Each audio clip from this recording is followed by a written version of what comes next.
Let's step back for a moment and recognize where we are right now. The United States has launched a trade war with the world's second largest economy, China. Together, the two countries account for almost 45% of global output and more than 20% of global trade. And it's entered this battle with remarkably little planning and forethought. Do we have a sense of where these growing tensions will lead? It would be easy to blame the Trump administration alone for shooting first and thinking later. More than 80% of all smartphones imported by the U.S. come from China, as do 78% of all computer monitors. Can we find new suppliers for these in the next few months?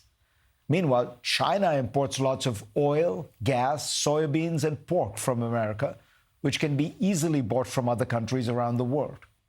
The truth is, the United States has been sleepwalking into increased economic warfare with China for several years now, probably starting around Barack Obama's second term. All previous measures, though, were small bore compared to where we are now. Tariffs against most Chinese goods are at 145%, and China's tariffs against most American goods are at 125%.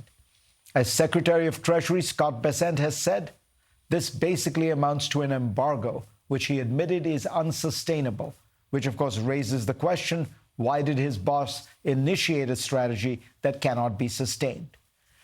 China and Xi Jinping play an important, maybe central role in the rupturing of relations. In 2015, before Donald Trump was first elected, Xi announced his major new Made in China economic project, an ambitious set of policies explicitly designed to make China less dependent on Western technology.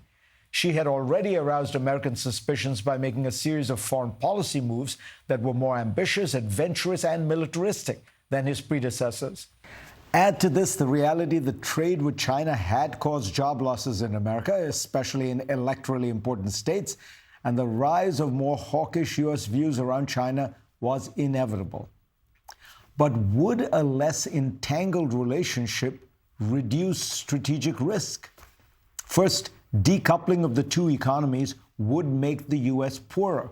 Under one tariff scenario, Oxford Economics says U.S. GDP could be 1.4% less than it would be otherwise.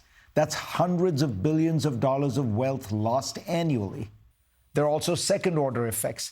Inflation as companies shift supply chains, productivity losses from diminished specialization, and the opportunity cost of disrupted innovation ecosystems. Trade flows will get distorted as Chinese companies set up new ventures in Southeast Asia, Mexico, and other places to bypass tariffs. Smuggling will boom.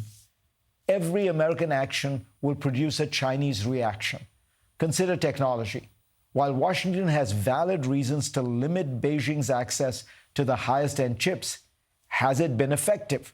In chip making and in AI, Chinese firms like Huawei and DeepSeek appear to be able to produce results that are close to the cutting edge, but often at a fraction of the American cost.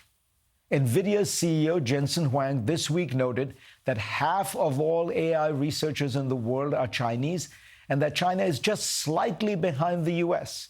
He also explained, more crucially, that sometimes in technology, the country that wins is the one that applies innovations fast and well, not the first mover. So have Washington's expensive and cumbersome bans on technology only spurred China to innovate, become a fast follower? And could it end up in a better place than if these bans had never been enacted in the first place? It's an uncomfortable question, but it must be asked. Finally, what would a world in which the U.S. and China had little economic relationship with each other look like? Keeping the two countries deeply intertwined economically, trading, investing, and interacting with each other is a force that makes outright conflict more complicated. It's not a guarantee against war, but surely it is a disincentive. A cautionary tale comes from the past. In 1940, as Japanese aggression in Asia grew, the U.S. placed an embargo on the trade of certain items with Tokyo.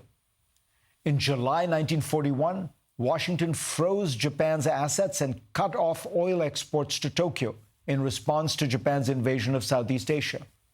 Now, Japan imported nearly 90% of its oil from the U.S., and the embargo left it with very limited strategic reserves.